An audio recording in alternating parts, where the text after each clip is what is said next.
I think a lot of people were disappointed that we didn't hit 100K Bitcoin. I think a lot of Yeah. people were expecting it. What's your take on it? Were you on the bullish side, on the bearish side? Personally, I was expecting 100K plus. Yeah, I was too. Like no doubt about it. And you know what? When we had the first drop, that was like a really significant drop that exceeded the vol that I think any of us were expecting. Caitlin Long came out and she said, "Hey, the derivatives market, paper Bitcoin is providing this uncharacteristic input." And then when we basically had a double head, top, she was calling it the whole time, saying that this was basically FTX and paper Bitcoin that basically cut the head off of the market, the way that we had characteristically seen previous cycles. So yeah, I think that's exactly what happened. So I have a theory which isn't talked about a lot, right? Which was in the run up, the CCP banned Bitcoin mining. The hash rate dropped by like 60, 70%. All those miners had to sell a ton of corn to relocate to different locations, the majority of which went to Texas. Mm-hmm. I believe that neutered the last bull market. Like that sell pressure from the miners, because it happened right in, like, you could, I don't know, Opti, if you could pull it up, but if you see the hash rate and the Bitcoin price, it literally fell at the same exact time. So yeah, I think that you had multiple things that all contributed to basically not seeing the peak like we had in the previous cycles, and that could be definitely one of them.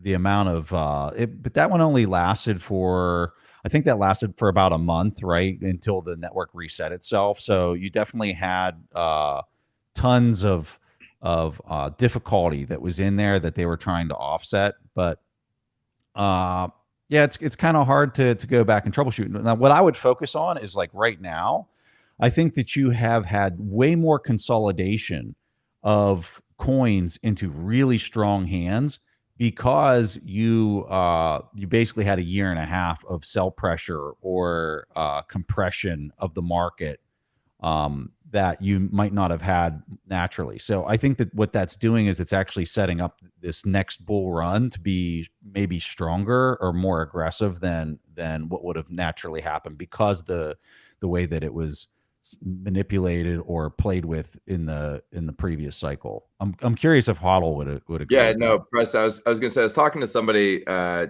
mutual friend of ours, Joe Carla. Sorry about this. And he was saying, if you get into a credit crunch, people are gonna sell off their assets, right? They're gonna sell off their risk assets, and people will sell Bitcoin, and Bitcoin will do, bad in that scenario. And I was saying to myself and to Joe, I was like, who's left? Who is left That's that is right. going to sell their Bitcoin? Like, if you went through Luna and FTX and everybody on Twitter, I think the peak of fear was everybody saying that the GBTC Bitcoin was literally paper Bitcoin, that there was no Bitcoin in GBTC. That was like peak FUD, in my opinion. If you went through all of that and you're still hodling your Bitcoin, Yeah. you're going to sell it now to pay your bills. There's no way. Very unlikely, right? There's no way. I think that you have some of the strongest, Bitcoin is in some of the strongest hands that it's ever been right now. And you have to match that with how much more knowledgeable hodlers are today versus 6 or 7 years ago as to what it is that they actually own.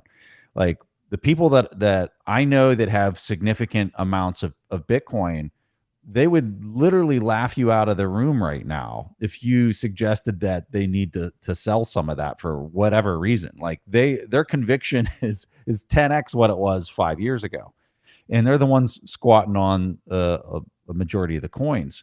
So I think people in traditional markets don't understand how insanely powerful and important that particular point is with respect to the amount of supply that's left, and how it can't be debased. And then you combine that with the backdrop of what's happening in the macro world, or the fiat world. Like, it's a killer combo when you match those two things together. So Preston, where do you come down on cycle theory? There's been a lot of talk about cycle theory. Is cycle theory dead? Is the 4-year cycle still alive? Personally, I still think the 4-year cycle is real and is happening. And I think the reason why is because of reflexivity. Not only do minds move markets, but markets move minds. And I think because we believe this cycle to occur, some large number of market participants will act as if this cycle is real, thus making it real. That's what right. I mean? Do you agree with that? Or I completely agree with you. Yeah, I think the thing that makes it difficult is you're dealing with something that is when you look at the traditional legacy fiat fractional reserve disaster, like it's playing a role too.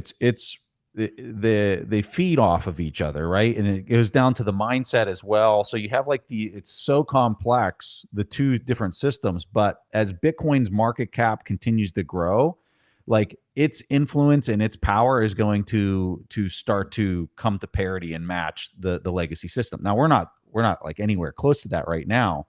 And that's why I think the past year and a half has been so brutal with respect to price action, is because that legacy fiat system is still extremely powerful with the amount of buying power that's there and how much volatility you're seeing in the prices. But as we continue to move right on the timeline, I think that you might actually see the Bitcoin 4-year market cycle start to I don't know that it would become more power. I think it's just going to continue to play this role like we've seen, and what HODL's suggesting. I think that it's very real.